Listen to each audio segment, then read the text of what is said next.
নমস্কার বন্ধুরা, সবাই কেমন আছেন? আজকে আমি একটা অসাধারণ রেসিপি নিয়ে এসেছি, সেটা হচ্ছে ড্রাই চিলি চিকেন। কিন্তু এটা রেস্টুরেন্টেই সাধারণত খাওয়া হয়, বাড়িতে খুব কমই করা হয়। কিন্তু আমি আজকে বাড়িতে কিভাবে করবেন আর কত সহজভাবে করা যায় সেটা দেখিয়ে দেবো। ঝটপট দেখে নিন। আর খেতেও খুব সুস্বাদু হয় জানেন। ওখানে তো এক প্লেটের দাম অনেকটা টাকা নিয়ে নেয়, কিন্তু এখানে আপনি অনেকটা খেতে পারবেন বাড়িতে বসে। দেখুন, অল্প পরিমাণ নুনটা নিয়ে নিয়েছি, আর সয়া সস দিলাম, অরিগ্যানো দিয়েছি 1 চামচ, চিলি ফ্লেক্স দিয়েছি 1 চামচ, আর এটা সাদা ময়দা। আপনারা কর্নফ্লাওয়ারও ব্যবহার করতে পারেন। আর 2টো ডিম দিয়ে ভালো করে চটকে চটকে মেখেছি। মনে যত রাগ আছে সব দিয়ে দিন মাংসের ওপরে, দিয়ে ভালো করে চটকান। জানেন তো, চটকাবার জিনিস তো খুব কমই পাওয়া যায়। আর একটা হয়, ছোটো বাচ্চাকে চটকাতে বেশ মজাই লাগে। যাই হোক, আমার মেয়ে এখন অনেক বড় হয়ে গেছে, তাই আচ্ছা করে চটকে দিলাম মাংসটাকেই। আর যেটা দিয়েছি পেঁয়াজ পাতা, আর আমি নতুন পেঁয়াজই ইউজ করেছি। যদি আপনারা চান পুরনো পেঁয়াজও ইউজ করতে পারেন, কোনো অসুবিধা নেই তাতে। আর কাঁচা লঙ্কাগুলো রেখেছেন, ভিতরে ঢুকে গেছিলো, কিন্তু কাঁচা লঙ্কাও আমি 4টে মতো দিয়েছি। এবার এটা এই ভালো করে, এই যে মাংসের তেলটা ছিল না ভাজা, সেটা দিয়ে দিয়েছি, সেই জন্য না একটু কালো কালো তেলটা লাগছে, কিন্তু এটা সাদা তেলই জানেন তো। এবার ভালো করে ভেজে নেবো। তেলটা কি ফেলে দেবো বলুন, সেই জন্যে।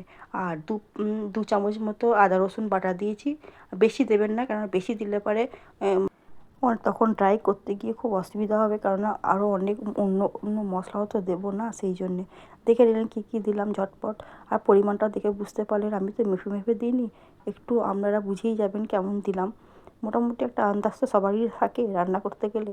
যারা বিশেষ করে রেগুলার রান্না করেন, তাদের তো একটা আইডিয়া হয়েই থাকে কতটা কী লাগবে না লাগবে। তাও আমি অল্প পরিমাণে এই 3 চামচ মতো দিয়েছি টমেটো সস, আর 1 চামচ মতো দিয়েছি সয়া সস, আর চিলি সস দিয়েছি 2 চামচ মতো, লঙ্কা 1 চামচ দিয়েছি, চিনিও 1 চামচ দিয়েছি, আর অল্প পরিমাণ নুন দিয়েছি। যেহেতু আগে আমার নুন দেওয়া ছিল, সেই জন্য। আর নুনটা না আপনারা স্বাদ মতনই দেবেন, আমার মতো দিতে চাইবেন না, কারণ জানি না, আমরা তো বেশি খাই, তখন বেশি হয়ে গেলে তখন আপনারা কিন্তু কিছু করতে পারবেন না। কম হলে তবু দেওয়া যাবে পরে, জানেন তো। এদিকে আমি জলটা একটু দিয়ে দিলাম, কেননা একটু গ্রেভিটাকে না, চিকেনটাকে হাফ তো সিদ্ধ হয়েই গেছে, তবু আর একটুখানি ভালো না সিদ্ধ করে না অসুবিধা হয়ে যাবে, আর দাঁতের ভেতর ঢুকে যায়। আর যে বাটিতেই কিন্তু আমি এই মাংসটা মেখেছিলাম, সেখানেই অল্প একটু ময়দা দিয়েছি। আপনারা কর্নফ্লাওয়ার দিতে পারেন, আমার কর্নফ্লাওয়ারটা নেই বলে দিইনি। আর আমি এই দেখুন, এই স্যুপের প্যাকেটগুলো দিয়ে দিলাম, তাহলে কালারটা খুব সুন্দর আসবে। আর এই যে আদা রসুনটা কম দিয়েছি না, এটার জন্যই দিইনি, কেননা এটা দিলে পরে এমনি থকথকে মতো একটা হয়ে যায়, সেই জন্যই আমি আদা রসুনটা কম দিয়েছি। দেখুন, দেখতে এখন সাদা সাদা লাগছে তো, কিন্তু একটু পরেই সব কালো হয়ে যাবে। হ্যাঁ, এবার ভালো করে নাড়িয়ে নেবেন, যেন তলায় না লাগে, সেটা কিন্তু খুব খেয়াল রাখবেন, যেহেতু ময়দা দেওয়া আছে। বারবার করে বলছি, যারা পুরনো তারা তো জানেনই, যারা নতুন তাদের জন্য আমি বারবার করে এই টিপসটা দিচ্ছি। বারবার নাড়তে থাকবে, নাহলে পরে কিন্তু তলায় লেগে যাবে। দেখো, এবার আস্তে আস্তে কিন্তু কালারটা আসছে, সাদা রঙটা চলে যাবে। এবার কালারটা কি সুন্দর এসেছে দেখেছো?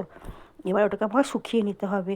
জলটাকে, যেটুকু ঝোল আছে না, সেটুকু খুব শুকিয়ে নিতে হবে, যেন তেলটা বেরিয়ে যায় এরকমভাবে।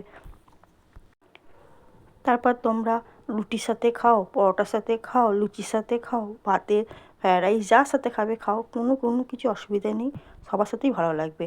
আমাকে যেমন শর্ট ভিডিওতে আপনারা অনেক অনেক ভালোবাসা দেন, তেমনই আমাকে লং ভিডিওতেও একটু পাশে থাকবেন, আমাকে অনেক অনেক ভালোবাসা দেবেন, সাবস্ক্রাইব করবেন।